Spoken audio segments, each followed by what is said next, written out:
Taxes बचाने का इस साल का आपका आखिरी मौका म्यूचुअल फंड और स्टॉक मार्केट में होने वाले कैपिटल गेन की टैक्स लॉस हार्वेस्टिंग करके। पहले समझते हैं कि आपको कितना कैपिटल गेन टैक्स देना पड़ता है। एक साल से पहले खरीदे हुए स्टॉक्स और म्यूचुअल फंड को बेचने पर जो प्रॉफिट होता है उसे कहते हैं लॉन्ग टर्म कैपिटल गेन। 22 जुलाई 2024 से पहले होने वाले लॉन्ग टर्म कैपिटल गेन पर टैक्स देना पड़ेगा 10% और उसके बाद वाले कैपिटल गेन पर आपको टैक्स देना पड़ेगा 12.5% over and above 1.25 lakh. Long term capital gain को सेट ऑफ करने के लिए आप बुक कर सकते हैं लॉन्ग टर्म कैपिटल लॉस और शॉर्ट टर्म कैपिटल लॉस। वो म्यूचुअल फंड या स्टॉक जिनकी होल्डिंग एक साल से कम की थी उनको बेचने पर होने वाले प्रॉफिट को बोला जाता है शॉर्ट टर्म कैपिटल गेन। 22 जुलाई 2024 से पहले वाले प्रॉफिट पे लगेगा 15% टैक्स और बाद वाले प्रॉफिट पे लगेगा 20% टैक्स और इसको सेट ऑफ करने के लिए सिर्फ शॉर्ट टर्म कैपिटल लॉस को बुक किया जा सकता है। टैक्स लॉस हार्वेस्टिंग सिर्फ टैक्स रिड्यूस करने के लिए, ना कि ट्रेडिंग से प्रॉफिट कमाने के लिए। इसे करते वक्त इन 3 बातों का ध्यान जरूर रखना, वरना हो सकता है कि आप ज्यादा टैक्स दे बैठो। फर्स्ट वॉलेटिलिटी, सेकंड फीफो और third change in cost price. Tax loss harvesting करते वक्त सबसे पहले आपको ध्यान रखना पड़ेगा मार्केट वॉलेटिलिटी का। मान लीजिए इस साल का आपका टैक्सेबल LTCG है 2 लाख रुपीज और आपके पास ABC कंपनी के शेयर्स हैं। ये 10,000 स्टॉक्स आपने लिए थे 120 रुपीज में, जिसकी करंट मार्केट प्राइस है 100 रुपीज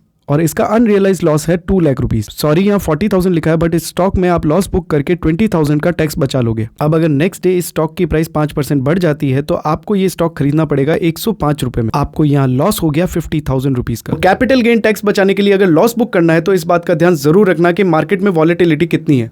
सेकंड रिस्क आ जाता है FIFO, first in first out. Tax loss harvesting करते वक्त फीफो का ध्यान जरूर रखना, यानी first in first out. Example के साथ समझते हैं। आपका टैक्सेबल LTCG है 1 लाख रुपए, जिस पर आपको कैपिटल गेन देना पड़ेगा 12,500। अब आपने किसी ABC कंपनी के 10,000 स्टॉक्स बाय किए थे 100 रुपीज में।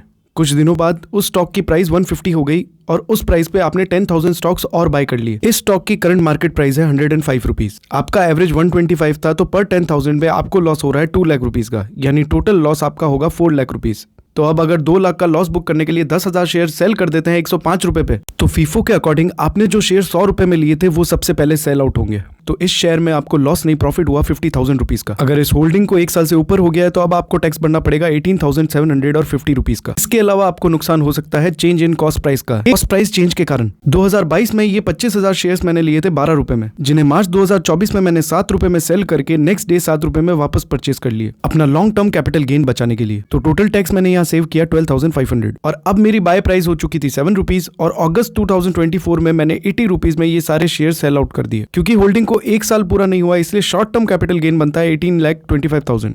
तो अब मुझे टैक्स पे करना पड़ेगा 3,65,000। अगर ये स्टॉक मैंने सेल आउट नहीं किया होता तो मेरा लॉन्ग टर्म कैपिटल गेन बनता 17 लाख रुपीज, जो कि 20 नहीं 12.5% के हिसाब से देना पड़ता 2,12,500 रुपए। तो मुझे लॉस हुआ लगभग 1.5 लाख रुपए का। टैक्स लॉस हार्वेस्टिंग को समझो और उससे होने वाली रिस्क के बारे में समझो। इस वीडियो को अपने दोस्तों के साथ शेयर करो और मुझे फॉलो अब तक नहीं किया है तो फॉलो जरूर कर लेना।